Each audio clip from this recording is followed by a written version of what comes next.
हंस। शिव कुमार। एक घने जंगल में एक बहुत ऊंचा पेड़ था। उसकी शाखाएं छतरी की तरह फैली हुई थीं और बहुत घनी थीं। हंसों का एक झुंड इस पेड़ पर निवास करता था। वे सब यहाँ सुरक्षित थे और बड़े आराम से रहते थे। उनमें से एक बूढ़ा हंस बहुत बुद्धिमान था। उसने पेड़ के तने के पास एक बेल को उगते देखा। इसके बारे में उसने दूसरे हंसों से बातचीत की। बूढ़े हंस ने उनसे पूछा, क्या तुमने पेड़ पर चढ़ती हुई इस लता को देखा है? तुम्हें इसे जल्दी से जल्दी नष्ट कर देना चाहिए। हंसों ने आश्चर्य से पूछा, पर अभी क्यों? ये तो इतनी छोटी सी है, हमें ये क्या हानि पहुंचा सकती है? मेरे मित्रों, बूढ़े हंस ने कहा, छोटी सी लता देखते ही देखते बड़ी हो जाएगी। ये हमारे पेड़ पर चढ़कर उससे लिपटती जाएगी और फिर कुछ समय बाद मोटी और मजबूत हो जाएगी। तो क्या हुआ? हंसों ने पूछा। एक लता हमें क्या हानि पहुंचा सकती है? बुद्धिमान हंस ने उत्तर दिया, तुम लोग समझ नहीं रहे हो। कोई भी इस बेल के सहारे पेड़ पर चढ़ सकता है। कोई बहेलिया चढ़कर हमें मार सकता है।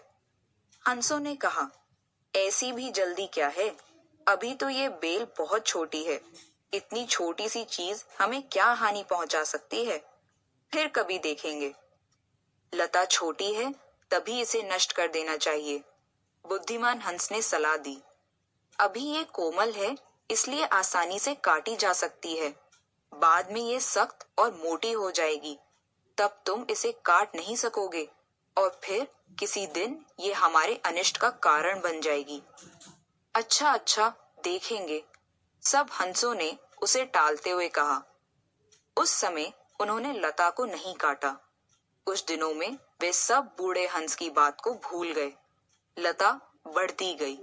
वे पेड़ के सहारे ऊपर चढ़ती गई और उसके चारों तरफ लिपट गई।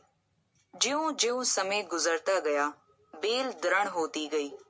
अंत में वह एक मोटी लकड़ी जैसी कड़ी और मजबूत हो गई। एक दिन सुबह जब हंसों का झुंड भोजन की खोज में बाहर गया हुआ था, उस समय एक बहेलिया पेड़ के पास आया। अच्छा, तो यही वह पेड़ है जहां बहुत सारे हंस रहते हैं। बहेलिया ने मन ही मन सोचा, जब वे शाम को घर लौटेंगे तो मेरे जाल में फंस जाएंगे। बहेलिया बेल का सहारा लेकर पेड़ पर चढ़ गया। उसने बिल्कुल ऊपर पहुंचकर अपना जाल फैला दिया और जल्दी से नीचे उतरकर घर चला गया।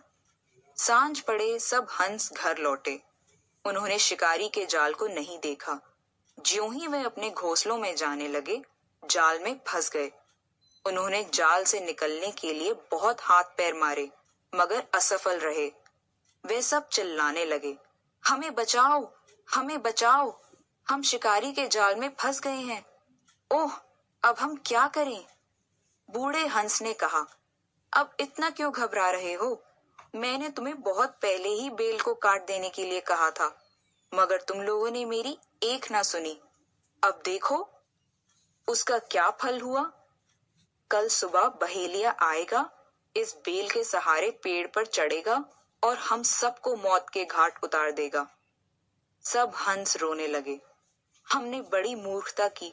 हमें अफसोस है कि हमने तुम्हारी बात उसी समय नहीं मानी। हमें क्षमा कर दो।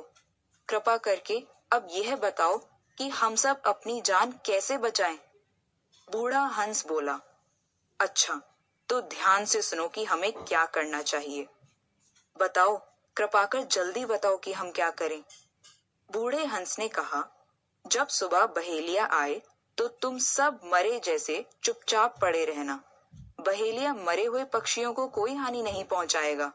वह उन्हें घर ले जाने के लिए जाल से निकालकर एक एक करके जमीन पर फेंक देगा।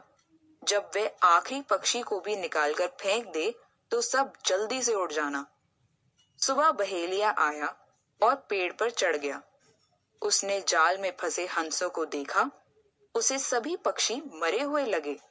उसने एक एक पक्षी को जाल से निकाला और जमीन पर फेंकता गया। जब तक उसने आखिरी पक्षी जमीन पर ना फेंक दिया, सब दम साधे पड़े रहे। बहेलिया समझ गया कि वे सब मरे हुए हैं। ठीक है, ये क्या? एकाएक सब जिंदा हो गए। सब के सब पंख फड़फड़ाकर उठे और उड़ गए। कहानी समाप्त।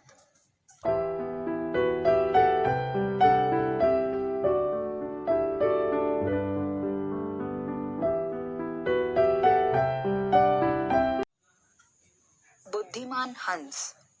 शिव कुमार। एक घने जंगल में एक बहुत ऊंचा पेड़ था। उसकी